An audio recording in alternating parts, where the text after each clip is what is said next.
Welcome to the Stand on Your Investment podcast, presented by UC Hunting Properties and Expedition Land Management, where professionals from around the country will dive deep into land management strategies, investing in recreational real estate, and all things hunting.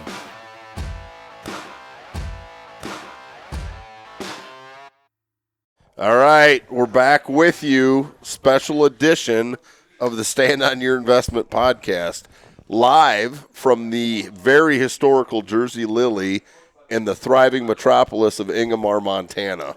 This is day 3 of the podcast, though. Day 3 of the podcast, but day 2 of our hunt recap. Population 15. Population 15, Ingomar, Montana. We're in the biggest building in the place that happens to be the community center. But tonight, Second biggest tonight. Yeah. Tonight we're in the most special place in Ingomar, which is the Jersey Lily. And we're joined with a special guest, Boots, the owner and bartender here. And Boots, waiter. And waiter. Janitor. Anything else? Guy. Janitor and CEO? Well, I don't know. I'm not the CEO. She handles all the bookwork. So Fair enough. Fair enough. When she's Somebody's got around. to do it, right? Right. Oh, yeah. Boots, give us a little history of this place. It's pretty cool. Well, Bob bought it in 1948. It was the Oasis Bar at that time. And so he bought it, and then he ended up selling it to his son, Bill Seward, in 53. Bill's the one that made the place famous. He was professional boxer. He met his wife back in Chicago when he was there. Word has, I think she was from Kentucky. But anyway, she moved out here with him. And the red roofed house that's 2 blocks south of here, he bought that for her. That's a Montgomery Ward catalog home that he got sent in here on the Milwaukee Railroad. That's cool. That's cool. Had it put up and erected, and she stayed here not quite a year, and then she moved to Billings, Montana. She had enough of Ingomar. Jeez, I can't see why. So then Bill would travel up there to do a lot of his shopping so he could see his wife. Then. Sure. And, time progressed, and, he had it up till 95, and then Jerry Brown bought the place. And then in 2010, June and I bought it from him and dotted the I's and crossed the T's April 10th. But Ingomar was once known as the sheep shearing capital of the world. And so that's what this whole place, what this is all about. Yep. Was the sheep. And then there were sheep herders all over. And that's how come he named what he did. And I guess they tried all kinds of different combinations of stuff. Now, just a second, Boots, just so everyone understands what we're talking about. We got treated with what is known as the sheep herders hors d'oeuvres. Yes, And I know Turtle did a little video with you on it because this is like your guys' bar special, but that was pretty awesome. So break that down one more time on what we're talking about. It's what you do is you just take a saltine cracker and you put a slice of cheese, onion, and orange on it. You eat it all at the same time. The orange will throw the onion off. If the onion's overly bearing, you just put on 2 slices of orange. It's the orange that counters the onion. Pretty damn good, though. And it doesn't look like it, but it's spot on. Yeah, it's awesome. Good bar food. And a lot of people, most people that don't like them are women that don't like onions. The ones that have tried it, they continue to eat them. We're also famous for our bean soup. And the Sewards came up here from Texas originally. And so anyway, the recipe came with them. And we go through approximately 1,200 pounds a year. Wow. Well, we did up until COVID. COVID sort of messed things up. When that took place, then we did boardwalk. You could order and we'd take out. And then we would also cook them in quarts and beans and deliver them all over southeastern Montana in 3 maxi coolers. Wow, that's awesome. And then a guy up in Billings had a big yogurt shop, and he had all kinds of refrigeration, and he used to come out here. So we'd make some and take up there because a lot of our clientele was from Billings too. Okay. And the majority of them were from this area that has moved there. But anyway, so then the next year we went to dry 1 pound bean kits. So all you have to do is add the ham and the onions. The recipe comes in in there, or instructions and recipe, and then you get the spices with it. Voila. $7.50 a packet, but they like them when we cook them. So now, Boots, I got to ask, because I know you have this actively for sale. You're selling the business. Does that recipe come with the place? Yes, it does. Yep. So that's all part Yep. of the deal. Okay. Yep. We'll talk later. Perfect. Well, Boots, thank you for that. I'll let you get back to slinging drinks. Yeah, we got there's another some thirsty people. Yeah. up there. Oh, are they including looking myself. around? Well, they can normally just serve themselves. I don't Well, can care. you- well, now The we're honor talking. system. I love Ingemar, Montana. We do have a couple that are. She just texted us and said that won't be long and you'll be turning the keys over to us. So Oh, wow. we'll see about that. I don't guess know time what's will been tell. taking so long. What are you going to do when you cash that big check? Oh, it ain't going to be that big. It's only $175,000. So Really? we split it, and I work for the county here now, so I grade the roads, maintain the roads, Yep. tear them up for the local ranchers. And Sure. But anyway, and I'm a ways away from retirement, so. Right on. Well, we appreciate you jumping on. This Yeah. place is awesome. Yep. Well, thank you guys much for coming out and, Well, we appreciate you opening up so we could check it Yeah, out. yeah, absolutely. So thank yeah. you. And I do have burgers and everything else I could cook. I just discovered them, and so. But anyway, Right on. maybe. Unfortunately, you guys are leaving shortly. And Well, we got a few more days of hunting. We're gonna do a hunt recap here in just a second, and then we'll be belly back up with you. So alrighty. excellent. Thanks, Boots. Boots. Thanks, Boots. Yep. Thank you guys. This is how we serve them. So we bring them out. This is the cracker wrapper container. These things stick and fly everywhere. What you do is just take a saltine cracker and you put a slice of cheese, onion, and orange on it, and you eat it all at the same time. The orange will throw off the onion. If it's overly bearing, you just put on 2 slices of orange. It's the orange that balances out. Bill Seward and his wife, Meredith, came up with this in the early 50s, like 53. So anyway, start it up. I go 2 cheese, 1 orange, and I like onions, so I put on 2 onions. So it depends on how strong your onion is, but if they're really overbearing, just put on 2 slices of orange. It's the orange that balances out the onion, and then you just Bon appetit. eat it whole. Some people will put cracker on top, makes it too big of a mouthful, and it dries it out. So Ta-da. it's all about the orange, and we use mild cheddar or Tullamore. It's a Jersey Lily shot. And a regular yellow onion, Surprisingly good. and the best orange you can get. What do you think, Ted? Damn good. Depending on the time of year, they're either this big. What do you think, Bettis? They said you don't do it. You don't do that. Not of approval. But out-of-staters make Yes. good. I like it. Yeah? Yep.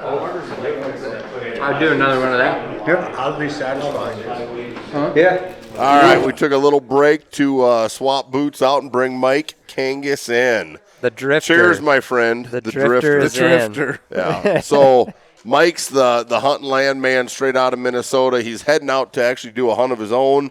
Knew we were in camp for the UC Hunting Properties mule deer hunt and said, dudes, I'm going to stop in. And we said, hell yeah, stop by. So Heck yeah. Mike is here. And he Mike is gets here. to see the Jersey Lily, which Yeah. I didn't even get to see when I came here. Well, the first when I time. told Boots Mike Kangas was coming in, he said he'd open it up. He opened it up so fast, it was wild.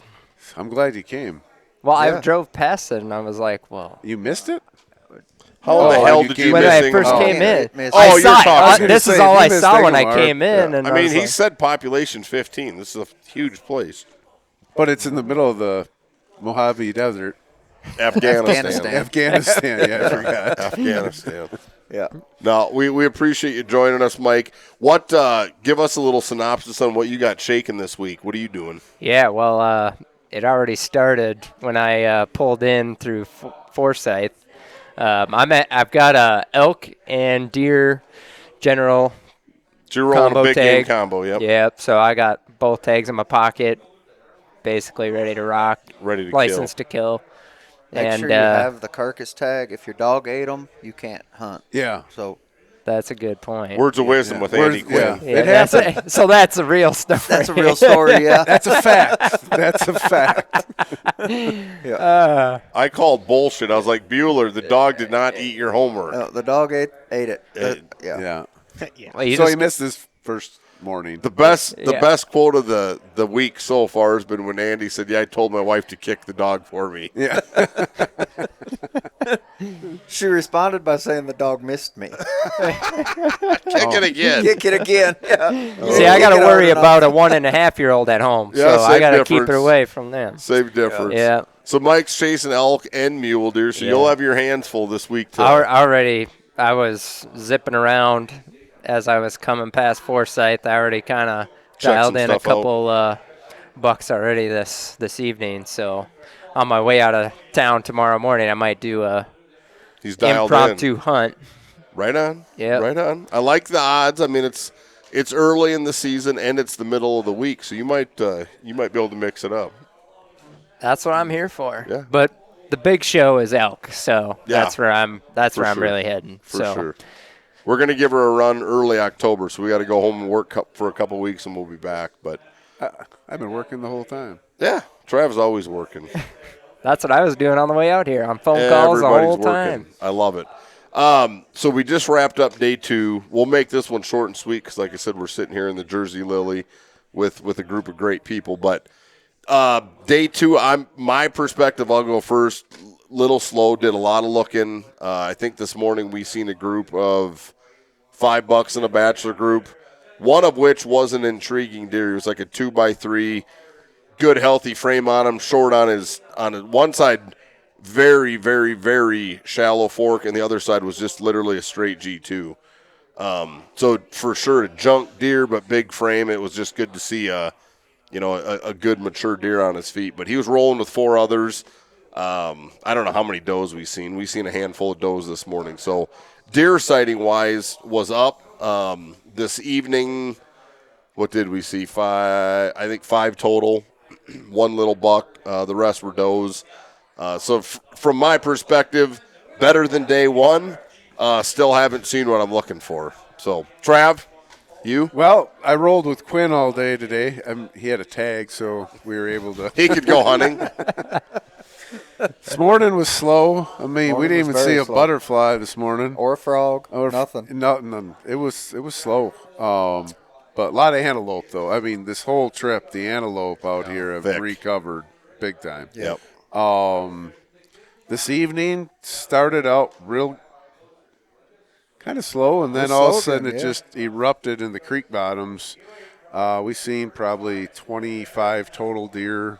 We got 3 bucks in a canyon that we were spotting from about a mile away Nice. tonight. So we'll slip up in there and sneak down the canyon after we see where they are. Game on in the morning. Yeah, so Quinn and I will try to go down there and double team. We really don't know what they are. It was getting too dark when we were seeing them, so they're framey. That's about as far as we got on them. So Sure. we're just going to go see what we got. Framey's a good start. That's a great start. Yeah, Framey's a good start. And I guess after tomorrow morning's hunt, we'll be at the halfway point of our 5-day hunt. So hopefully somebody can throw one down in the morning. If not multiple, that'd really be awesome. But Quinn, you got anything to add? I mean, I know you and Trav are riding together, but No, we rode together. This afternoon was really pretty. We got down in the creek bottoms, got to an old homestead site. Walked That around was cool. Yeah. That was cool. old farm truck there. Just kind of really seeing, got a little glimpse of what life used to be like out here, and it was Right. awesome. That was, as cool as being out here hunting. So, but yeah, otherwise we're gonna go with what Trav said and see if we can find them in the morning. clitter clatter, let's get at her. Right Yep. on. Colton Bettis Yo, reporting in. reporting. So today we seen 5 total deer, same buck twice. We went out and glassed the area, which we've seen some big ones the other night. Yep. They did not show themselves this morning or this evening, so we're going to pass on them. we seen a buck on our way out this morning, and we found him again this evening. So he's there. he's there. Not the biggest buck in the world, but he's a 4x, and I think we're going to get after him Put the moves on him. tomorrow. So Right on. Right on. So you got a game plan. You guys got a game plan. That's awesome. I'm going to keep looking. For a game plan? Yeah. And then again, I am hunting with Desiree Harris, so I don't know if there's ever a game plan. But Well, hopefully Uncle Bill is ready to go in the morning. exactly. He'll be ready. He'll probably be smiling, too. But it's hard to explain the vastness of this place. I guess, like, to somebody listening, I think the ranch itself is like 270-some thousand contiguous acres. So it's literally ginormous. I know you can walk 12 miles and not step on your same footstep. Yes. So And I Or think get they on somebody said, else's land. I think they literally said at 65 mile an hour, you can drive for 45 minutes and not be through the ranch or past the ranch or whatever you want to call it. I think you were driving that fast today, weren't you? 65? Yep, pretty close. Yeah, In we the saw him burp, this morning. in the burp. That skinny pedal on the right. Yeah. Dragging sagebrush. I love Trying it. to light it we all on fire. About lit her on fire, but I love it. All right, cool. Well, that's a day 2 wrap. Like I said, we're going to try to do this every day and just recap what's happening. Hopefully tomorrow's the day we get to report some death. So, going with the same bets. oh yeah, let's going into day 3. We need some side bets on what's happening. I'm a on wash. Quinn. Quinn, you're putting the money on Quinn tomorrow. Yeah, unless it's over 60 yards and then me. Then you're sending it. Yeah. Okay, I'm in for 80. I'm in for 80.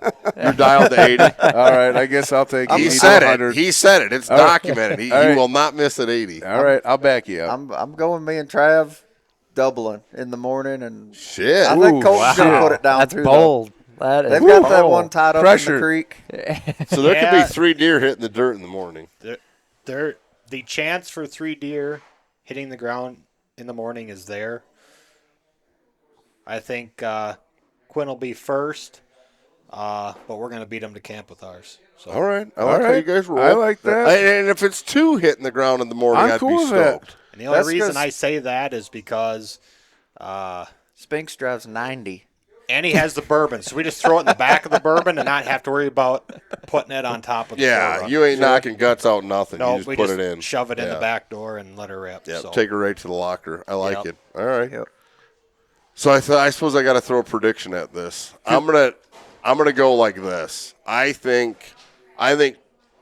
pretty sure actually Homily and Quinn are gonna have some kind of debacle, and they're gonna go after the deer they were looking at tonight,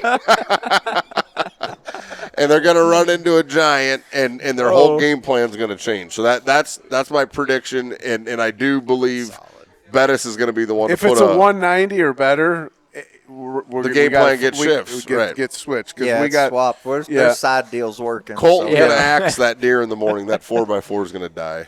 That's my prediction. So I've got a Solid. wild card play. I've got about All right. 5% odds tomorrow morning. that's what Drilling you're one. throwing at Yeah. it. Okay. Yeah. So Mike, Sometimes those are the best odds Yeah. because you just go in, just notch loudly, and bam, it Just go happens. hunting. Just go hunting. Kurt's going to give us an update on frogs and butterflies. Monarchs of Montana. Yep. Yeah. The Monarch Mafia strikes again. Yes. Were you yes. getting stickers made? Yes. And we might even bring a tattoo artist to convention. And if you want a UC Hunting Properties or mom tattoo, Monarchs of Montana, Yep. Yep. we'll make that happen. That'd be a popular So, one. I think so. Yep. I think so. So, anything else, boys? We're going to wrap this up. Nope. Back to the. All right. See y'all tomorrow. Thank you for watching this episode of the Stand on Your Investment podcast presented by UC Hunting Properties and Expedition Land Management.